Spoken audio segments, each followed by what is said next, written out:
한 가지 답답했던 사실이 하나 있었습니다. 그것은 우리 청소년들이 너무 쉽게 거짓말을 한다는 것입니다. 정직한 방법을 동원하기보다는 거짓과 속임수를 쓰는 데에 너무 쉽게 그 양심을 내려놓는 것을 보았습니다. 이 일이 어떻게 우리 청소년들까지 번졌을까요? 저는 이재명 도지사와 같은 사람들이 이 사회의 지도자로 있기 때문에 그러한 거짓이 우리 청소년들을 아주 불행하게 만드는 씨앗들이 심겨지고 있는 상황이라고 생각을 했습니다. 그래서 이 사건에 굉장히 관심을 가졌고요. 오늘 여러분들께 이재명 관련된 일들을 통해서 우리 청소년들에게 희망이 되고자 하는 마음으로 나왔음을 먼저 밝히겠습니다.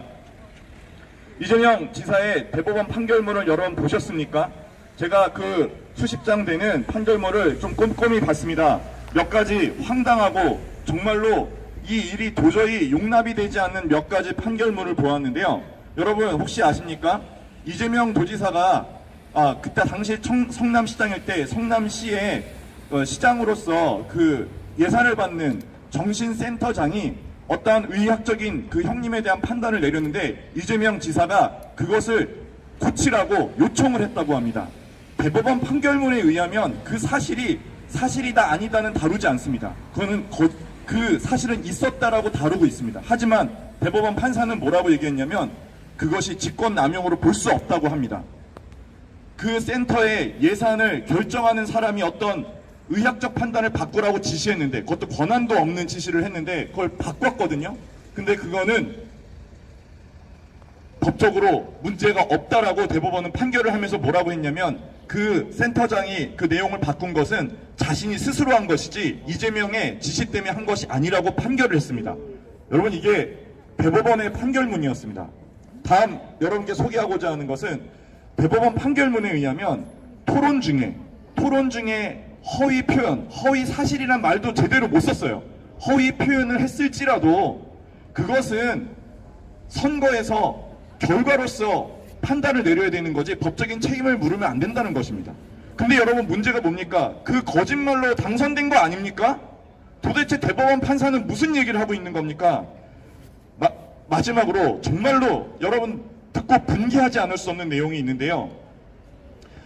이 후보자가 토론 과정에서 한 그 발언에 대해서 법적인 책임을 물으면 잘 들어보십시오. 사후에 법적 책임을 부담하게 될지도 모른다는 두려움 때문에 더더욱 활발한 토론을 하기 어렵게 된다. 거짓말한 것을 법적인 책임을 물으면 그 다음에 토론회 할 때 사람들이 말하는 것을 조심스러워하기 때문에 토론이 어렵게 된답니다. 그래서 민주적 가치가 민주적 이념이 훼손될 우려가 있다고 합니다. 거짓말을 할 수 있게 만들어져야 민주주의가 이루어진다라는 판결문입니다. 여러분 여기에 동의하실 수 있습니까? 말도 안 됩니다. 정말로 이 판결문을 보고 저는 분개하지 않을 수가 없었는데요. 여러분 판사들의 판결권이 어떻게 생성이 된 겁니까?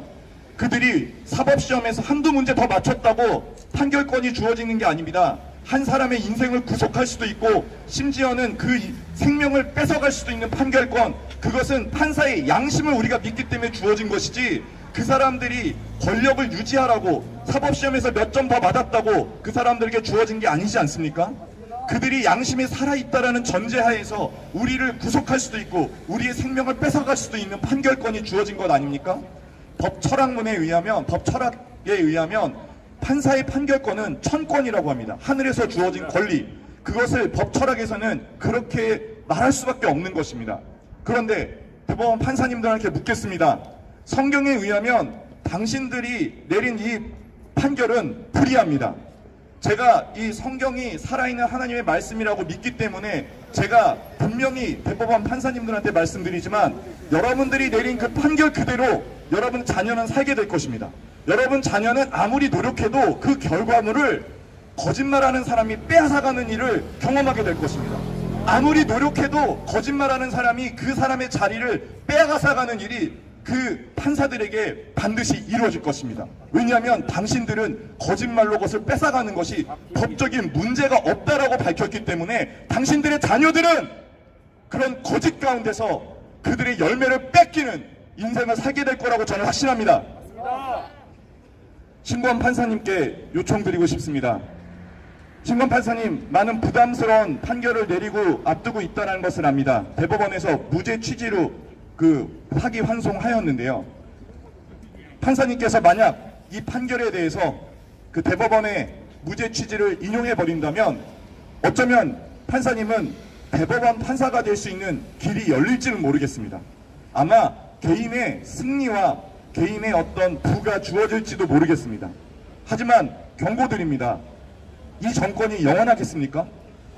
이 정권이 바뀌고 다른 정권이 양심에 의해서 그 판결문을 바라보게 된다면 아마 신권 판사님의 판결문 때문에 반드시 그 책임을 물어야 되는 일을 경험하게 될 수도 있습니다.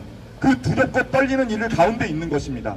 대법원 판사들이야 이미 끝까지 올라갔으니까 정권에 아부하고 끝내고 명예를 가지면 되지만 고등법원 판사님이신 판사님께서는 그 이름을 먹칠하는 일을 결정해야 될 수도 있다는 점을 꼭 기억하셨으면 좋겠습니다. 만약 신권 판사님께서 대법원 무죄 취지가 부당하다라고 판결을 내린다면 아마 대한민국 법조 역사에 정말 길이 남을 정말로 놀라운 판결문이 될 것입니다. 하지만 분명히 기억해 주셨으면 좋겠습니다. 이승만 대통령께서 이 땅을 처음 만드셨을 때 만든 이 삼권 분립 제도, 그리고 판사 한 명 한 명을 헌법기관으로 만들어 놓은 이 제도는 정권을 갖고자 하는 욕심이 인간의 양심을 이기지 못하게 만든 그 법적 제도입니다.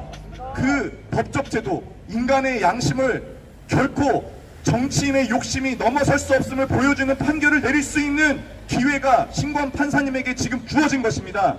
용기를 내시고 그 판결문에 대해서 저항하셨으면 좋겠습니다. 그렇다면 신권 판사님, 판사님의 자녀들이나 제가 교육하는 청소년들이나 그리고 우리 후손들이 살아갈 세상은 양심이 살아있는 세상이 될 것이라고 저는 확신합니다. 신권 판사님한테 간절히 부탁드리며 오늘 말씀을 마무리하겠습니다. 감사합니다.